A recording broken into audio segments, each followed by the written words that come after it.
Jesús nos enseñó en Mateo 4, versículo 4, ante la tentación del diablo en el desierto, que no solo de pan vivirá el hombre, sino de toda palabra que sale de la boca de Dios, recordando las palabras que Jehová pronunció en Deuteronomio 8:3.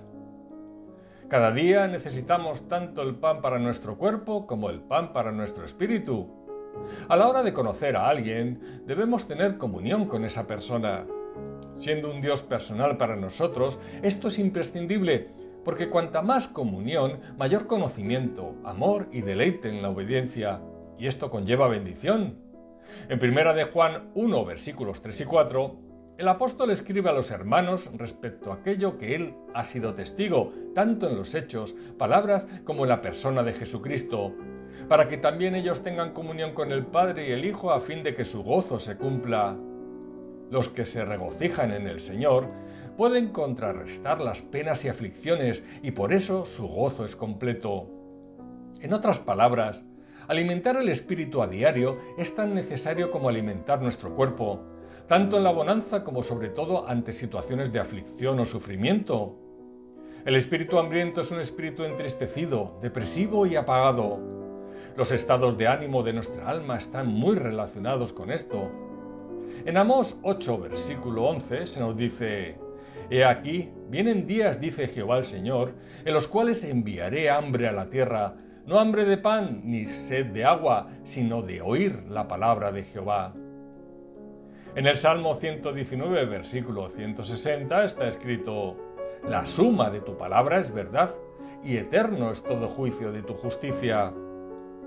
Al ser eterna, en toda época y lugar tiene cabida y aplicación, por lo que toda decisión que de ella resulte tendrá el mismo efecto. Esto nos conduce a guardar una confianza plena en lo que Dios ha dispuesto para nosotros. De ahí que en el versículo 164 se añada: 7 veces al día te alabo a causa de tus justos juicios. Esto no es casualidad, porque curiosamente el justo necesita que Dios le levante esas 7 veces, favor de Dios que los no creyentes no obtienen por esa ausencia de adoración y búsqueda de Dios. Así se nos dice en Proverbios 24, versículo 16, que porque 7 veces cae el justo y vuelve a levantarse, mas los impíos caerán en el mal.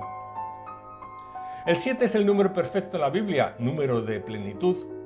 Esto no quiere decir que debamos alabar 7 veces a lo largo del día, sino que nuestra alabanza o adoración debe ser perfecta en el sentido expuesto de lo que significa adorar a Dios en espíritu y verdad. Y en el texto de Proverbios vuelve a salir el 7 como número perfecto. Pero en este caso debemos considerarlo desde el lado de Dios, que es quien levanta 7 veces al justo que cae. Esto significa que su socorro, ayuda o favor cuando lo necesitamos es perfecto, en el momento, lugar y de la forma que Él considera. Sus tiempos son perfectos, porque como se nos dice en el Salmo 37, versículo 7, guarda silencio ante Jehová y espera en Él. Pero para los impíos no hay favor. Jehová nos les levanta, y así se nos dice en 1 de Samuel 2:30, que yo honraré a los que me honran, y los que me desprecian serán tenidos en poco. Jehová es bueno con todas sus criaturas, haciendo llover sobre los buenos y malos, pero solo su gracia especial favorece a sus hijos. Así lo podemos leer en el Salmo 145, versículos 18 al 20, cuando se nos dice: cercano está Jehová a todos los que le invocan, a todos los que le invocan de veras. Cumplirá el deseo de los que le temen, oirá a sí mismo el clamor de ellos y los salvará.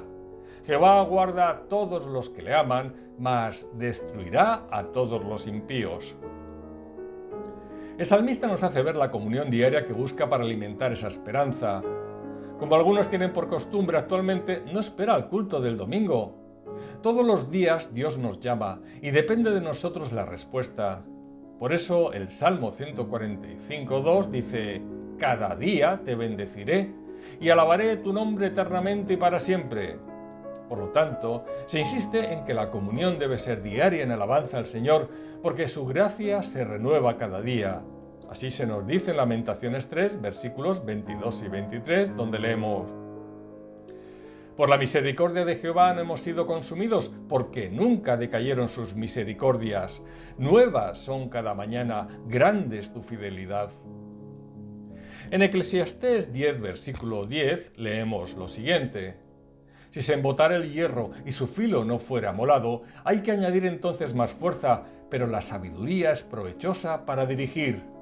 Según la traducción de la Nueva Versión Internacional, si el hacha pierde su filo y no se vuelve a afilar, hay que golpear con más fuerza, sabia y bien ejecutada. Esto nos dice que la comunión diaria con el Señor nos prepara para afrontar lo que venga en plena confianza. Es como el entrenamiento del atleta que dará fruto el día de la prueba. Por eso el versículo nos anima a ello para que todo fluya y nuestras fuerzas no se agoten, permitiendo que el Espíritu Santo nos afile en la transformación del corazón, quizá con dificultades que nos curten en la batalla, pero así debe ser para nuestro bien.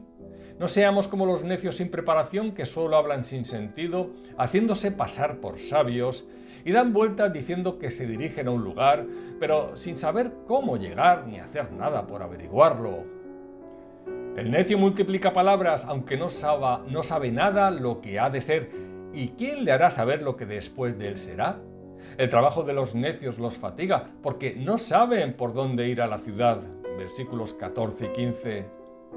Porque es cierto que, aunque el Espíritu nos apoya, el esfuerzo es nuestro, pero a fin de cuentas todo es para el bien de quien busca a Dios, evitando que por negligencia se caiga la techumbre y por pereza tenga goteras la casa. Versículo 18.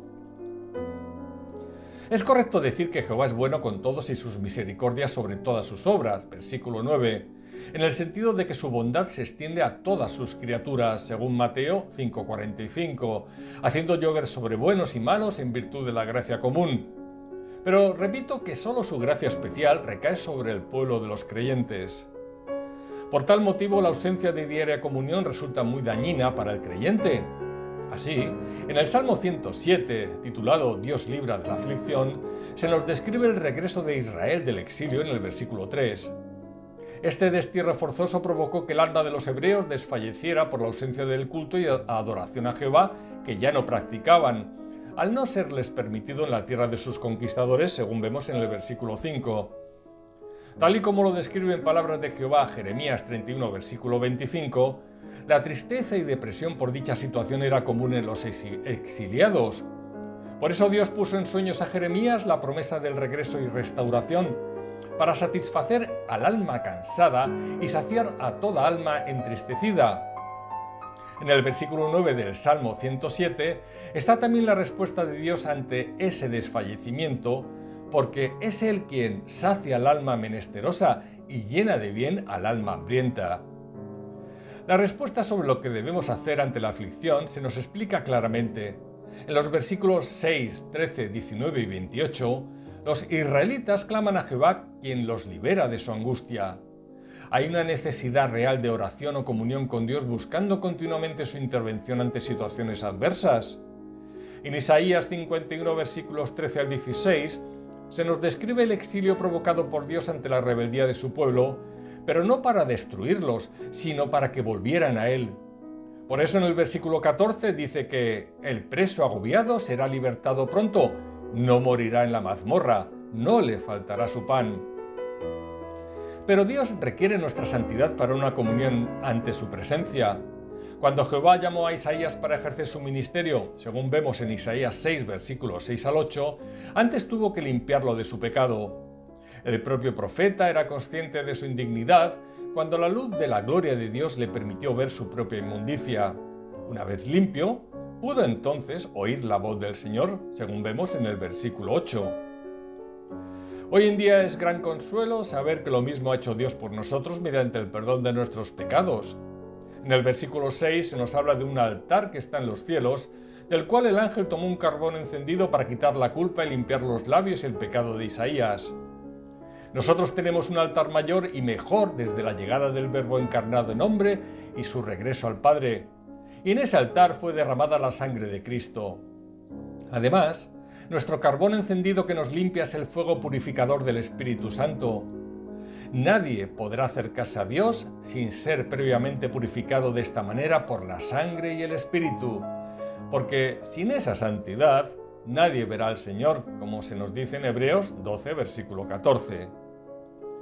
Una vez quitada la culpa y el pecado, también nosotros podremos oír la voz del Señor. Podremos acercarnos confiadamente al trono de la gracia, porque el que tiene íntima comunión con Dios puede recibir comunicaciones de parte de Dios.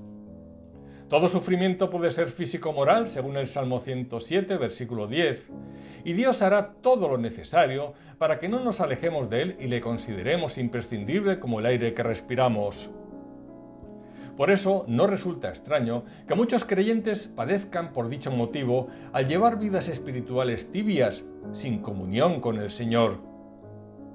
Pero como relatan los versículos 11, 17 y 34 del mismo Salmo 107, también la aflicción puede ser consecuencia del castigo que Dios imparte por transgredir su ley, y ello con el propósito amoroso de quebrantar el corazón de sus hijos, versículo 12, para que finalmente clamen al Padre en angustia de espíritu, versículo 13. Por eso dice el Salmo 34, versículo 18, que cercano está Jehová a los quebrantados de corazón y salva a los contritos de espíritu. Y de ahí que en Santiago 5:13 se exhorte a la oración como un deber del afligido, cuando se nos dice: ¿está alguno entre vosotros afligido? Haga oración. Volviendo al examen del Salmo 107, vemos cómo en el versículo 20 Dios envía su palabra que sana y libra de la ruina, enfermedad y muerte a su pueblo. Versículo 18, tras el arrepentimiento. La palabra se nos describe como viva, eficaz, según Hebreos 4:12, y eterna, fruto de la plena soberanía de Dios que hace lo que quiere por medio de ella, según está escrito en Isaías 40, versículo 8, y 55, versículos 10 y 11. En resumen, al final viene la liberación total, según los versículos 13, 14 y 16 del Salmo 107, porque Jehová rompe, quebranta y desmenuza para siempre las puertas de las prisiones y las cadenas que atan, a fin de que el pueblo de Dios no vuelva nunca más a ser hecho prisionero. Los que viven en comunión con Dios tendrán siempre la ayuda cuando la necesiten. Son estos los que al final reciben la bendición del Señor, según vemos en los versículos 33 al 36. El último versículo 43 del Salmo, que dice: ¿quién es sabio y guardará estas cosas y entenderá las misericordias de Jehová?, es una reflexión y meditación en la palabra para los que alcanzan la sabiduría y sean capaces de ver cómo la providencia de Dios interviene, a fin de que los justos que tienen la comunión con el Señor obtengan lo que necesitan en pos de una vida llena de esperanza. Como explica el Salmo 112, al final el que teme a Jehová prospera. El sabio ante Dios es el que teme y hace, y así su corazón está asegurado, según el versículo 8. En otras palabras, teme a Dios, no al mundo, porque como está escrito en el versículo 7, no tendrá temor de malas noticias, su corazón estará firme, confiado en Jehová. En el Salmo 115, versículo 11, se nos dice: los que teméis a Jehová, confiad en Jehová, Él es vuestra ayuda y vuestro escudo. Y la consecuencia se describe en el versículo 13, donde leemos: bendecirá a los que temen a Jehová, a pequeños y a grandes. Es decir, solo a Dios debemos darle gloria depositando nuestra confianza en Él, en sus promesas y bendiciones. Jesucristo nos prometió aflicción en esta vida, pero también que de la misma manera que Él hizo, nosotros podemos vencer ese sufrimiento por medio de la fe, porque nuestra confianza siempre estará por encima de todo dolor que padezcamos. La aflicción es temporal, el galardón eterno, según Mateo 5:12. La comunión con Cristo es tan necesaria que sin Él nada podemos hacer, según Juan 15:5. Dios se hizo hombre y vino a este mundo para salvarnos y liberarnos del pecado, pero también para sanar nuestras almas de todo sufrimiento. Porque la vida es corta, fugaz, tal y como expresa maravillosamente el Salmo 90, que dice la eternidad de Dios y la transitoriedad del hombre. Por eso, en el versículo 12, se nos exhorta a aprovechar el tiempo que Dios nos ha dado cuando se nos dice: enséñanos de tal modo a contar nuestros días que traigamos al corazón sabiduría. Pablo lo reiteró en Efesios 5, versículos 15 y 16, cuando escribió: andad como hijos de luz, mirad pues con diligencia cómo andéis, no como necios, sino como sabios, aprovechando bien el tiempo, porque los días son malos. Los muertos no pueden adorar mediante su fe a Dios, según vemos en el Salmo 115, versículo 17.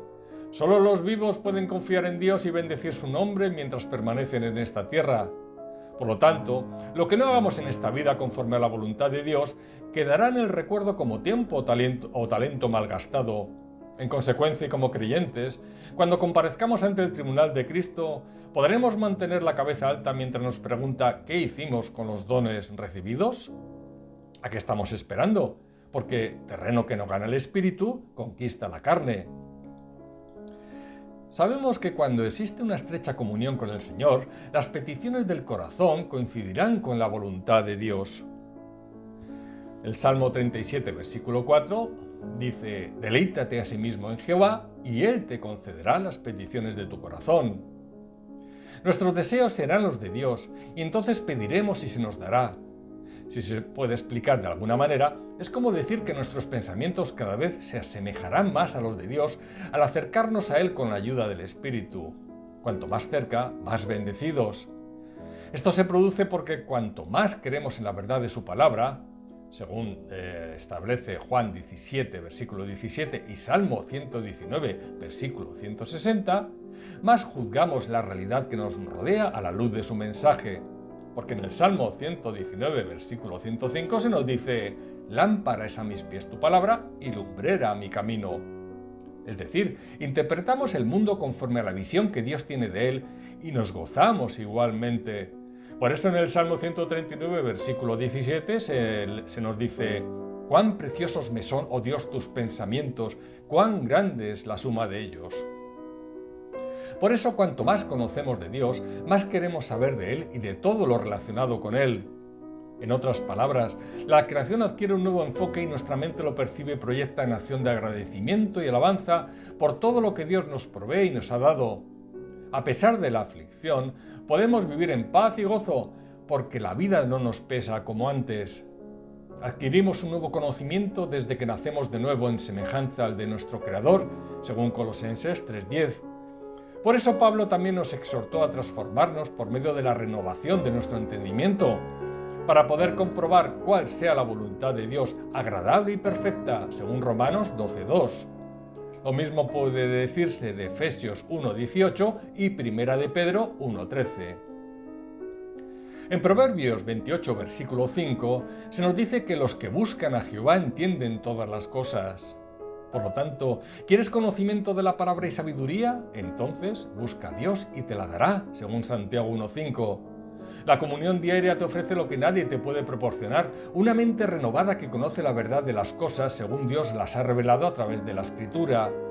Y no hay mayor motivación que el querer hacer su voluntad, porque como se nos dice en Juan 7, versículo 17, el que quiera hacer la voluntad de Dios conocerá si la doctrina es de Dios o si yo hablo por mi propia cuenta. En el Salmo 119, versículo 10, se expresa la búsqueda de Dios por el salmista con todo su corazón a través de una comunión diaria, viviendo lo aprendido para evitar pecar contra Él, versículo 11, meditando en sus mandamientos y caminos, versículo 15, para no olvidar sus palabras, versículo 16. Clama a Dios para que abra sus ojos y conozca las maravillas de su ley, versículo 18.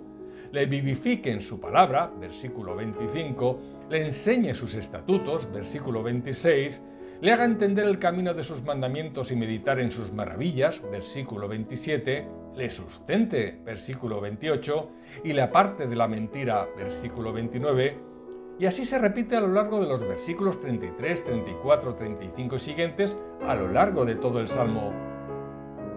Por el contrario, lejos está de los impíos la salvación, porque no buscan los estatutos de Jehová, según leemos en el versículo 155. Buscar a Dios en comunión mantiene la esperanza viva de nuestra salvación, nos proporciona el gozo que de ella deviene y que David añoraba en el Salmo 51, sabiendo que también obtendremos el favor de Dios en esta vida. Por eso, el que no le busca no puede esperar de él ni lo uno ni lo otro. No hay que demorarse hasta la llegada del tiempo malo para dejar de ser oidores de la palabra y convertirnos en hacedores de ella. Porque cuando mejor nos va todo, con mayor deseo e intensidad hay que buscar a Dios. Esto sí es muestra de amor porque no oculta mero interés. Como resultado, cuando venga el peligro o la tragedia, nuestra fe no decaerá, porque nuestro pensamiento estará arraigado en el Señor y no cederá al dolor o el temor frente a la concreta situación. Por eso en el Salmo 119, versículo 157, leemos: Muchos son mis perseguidores y mis enemigos, mas de tus testimonios no me he apartado. Jesús lo explicó perfectamente en Mateo 7, versículos 24 al 27, al decirnos: Cualquiera pues que me oye estas palabras y las hace, le compararé a un hombre prudente que edificó su casa sobre la roca. Descendió lluvia y vinieron ríos, y soplaron vientos, y golpearon contra aquella casa, y no cayó, porque estaba fundada sobre la roca. Pero cualquiera que me oye estas palabras y no las hace, le compararé a un hombre insensato que edificó su casa sobre la arena, y descendió lluvia, y vinieron ríos, y soplaron vientos, y dieron con ímpetu contra aquella casa, y cayó, y fue grande su ruina. Nuestra fe se fortalece por medio de la palabra como parte de nuestra comunión con Dios. Cuando hay fe, creemos sus promesas y es entonces cuando el Espíritu nos capacita para poder obedecer y resistir el día que llega la tormenta, porque confiamos en la voluntad perfecta de nuestro Padre y creemos a ciegas que todo es para bien de aquellos que le aman. Por eso sin fe es imposible agradar a Dios, según Hebreos 11:6. Los llamados héroes de la fe del capítulo 11 de Hebreos no tuvieron una relación íntima con Dios porque fueran perfectos y nunca pecaran, sino porque tuvieron fe. De hecho, sabemos que hombres como Noé, Abraham o David demostraron en ocasiones sus debilidades carnales fruto de su naturaleza pecaminosa, llegando incluso a cometer actos terribles como fue el caso de este último. Pero para Dios lo realmente importante era la fe que mantuvieron hasta su muerte. Esto nos proporciona la paz que necesitamos para afrontar el problema, porque los que aman la ley de Dios tienen mucha paz a pesar del dolor y no hay para ellos tropiezo, según el Salmo 119, versículo 165. Por eso en Isaías 26, versículo 3, podemos leer: Tú guardarás en completa paz aquel cuyo pensamiento en ti persevera, porque en ti ha confiado. Por el contrario, no hay paz para los malos, dijo Jehová. Isaías 48, versículo 22. Por lo tanto, ¿queremos tener la mejor comunión con Jesucristo? Por poner dos ejemplos de pasajes tales como los revelados en Apocalipsis 3, versículo 21 y Lucas 22, versículos 28 al 30, puede deducirse que los que estuvieron más cerca de Jesús en esta vida también lo estarán en la venidera. Quizá en eso consisten los niveles de gloria o recompensas que tendremos en el paraíso, lo mismo que existirán diferentes grados de castigo entre los perdidos. Que esto nos motive en esta vida para buscar a Jesús y estar lo más cerca posible de Él por medio de esa comunión diaria, con el ansia y la mirada puesta en querer compartir una íntima presencia eterna muy cerquita de nuestro amado Señor y Salvador. Que así sea. Amén.